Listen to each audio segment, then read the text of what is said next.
We're going to do a turbo boost leak test with OBDeleven. I'm getting a turbocharger error code and I'm going to use this to diagnose it. Once we have the phone connected to the Bluetooth dongle, I'll go into the menu here, which will have all the control units. Go into the engine tab.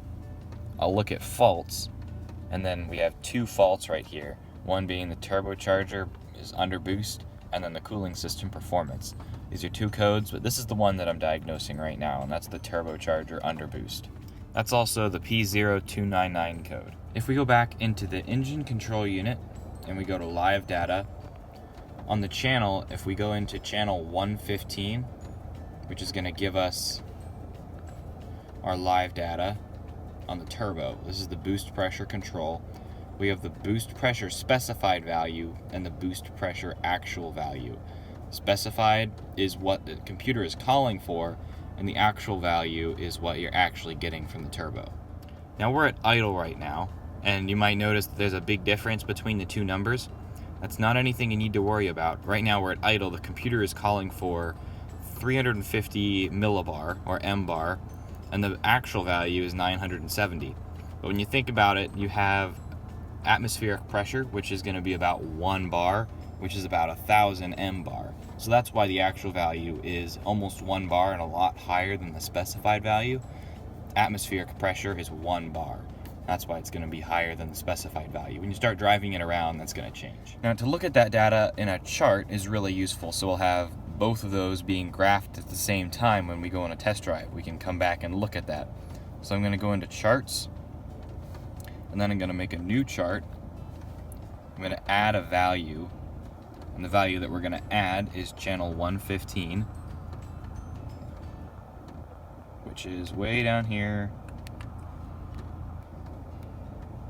past it, right there. Boost pressure control, which is right there, channel 115. And the value we're going to add is the specified value, and I'm going to add another value, which is going to be the actual value. I go back down to channel 115 and the actual value, add that. Now we have both of those that are going to start being graphed. We can hit the play button, go for a test drive, and see what our data is. Now we're about to go on our test drive, so I'll hit the play button here, and you can see it immediately starts graphing that data.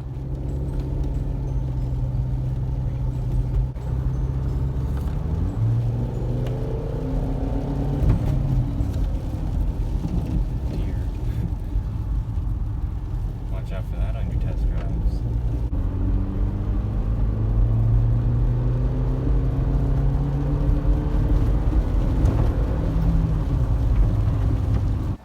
Now we'll stop the recording and we can go back and look at all of our data here. So let's look at some of the data here that we've got. The green line, which is right here, is the actual boost pressure that we're getting from the turbo. And the blue line is the specified value, or the requested value from the computer. As we look at the two, we get to a point here where we're under full acceleration. This was full throttle. Again, the blue line is the specified value, what the computer is calling for, and the green is what it's actually getting from the turbo. And you can see a pretty large difference here between what the boost pressure is to what it wants. It's low on boost there, especially under full throttle. Same again here. It's not quite meeting the value that it's supposed to. And then I expect, see again right there under full throttle. Now right here at idle, it's gonna swap, because again, 1 bar is atmospheric pressure. That's where it's going to stay at. It's not going down under vacuum. So expect it right there to be different. But under full throttle, that's right where that's where I see the problem. This should definitely be going up and meeting that threshold, but it's not. And we have a boost leak somewhere where we're losing that pressure. Now we know we have a problem because this green line should be meeting that blue line at the actual value. They should be right on the same plane. Just means we're not getting the boost pressure that it's calling for, which means there's something wrong in the system. Now that we know there's a problem somewhere in the whole boost system, I'm just going to go through first without doing any pressure tests and look for the obvious, like loose hose clamps. Look down here, see if that's loose. Everything that connects to the turbo, to the intercoolers on the side, make sure those are tight, and go underneath it, look at things. I know a really common thing on these engines is the diverter valve, which is underneath, and it has a rubber diaphragm that can break pretty easy, and if that breaks, you'll end up getting a boost leak from that. So I know that's something I'm immediately thinking, but I want to go through and look at all the other systems and make sure that's not. Right here is an identical turbo to the one that's in the car. It's just an extra one that we have. This is the diverter valve right here, which is a real common thing to go bad. One thing that I've seen is that this linkage right here, if it loosens up, this is connected directly to the wastegate.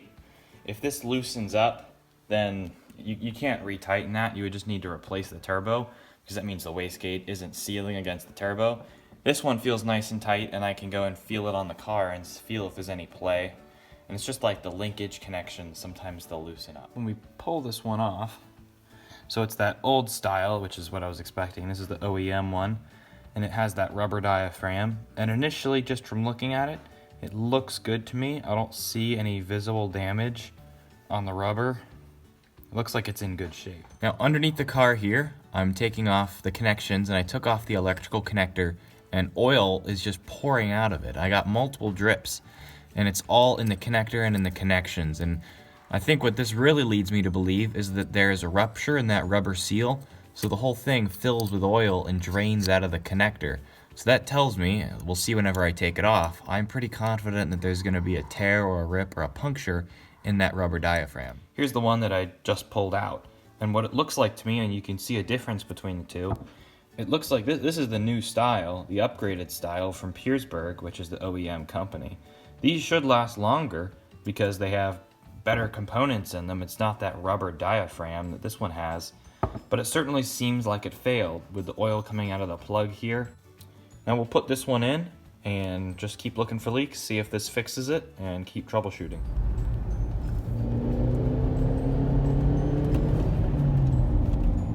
Just took it out for another test drive, and it looks like I definitely still have a difference in pressures there.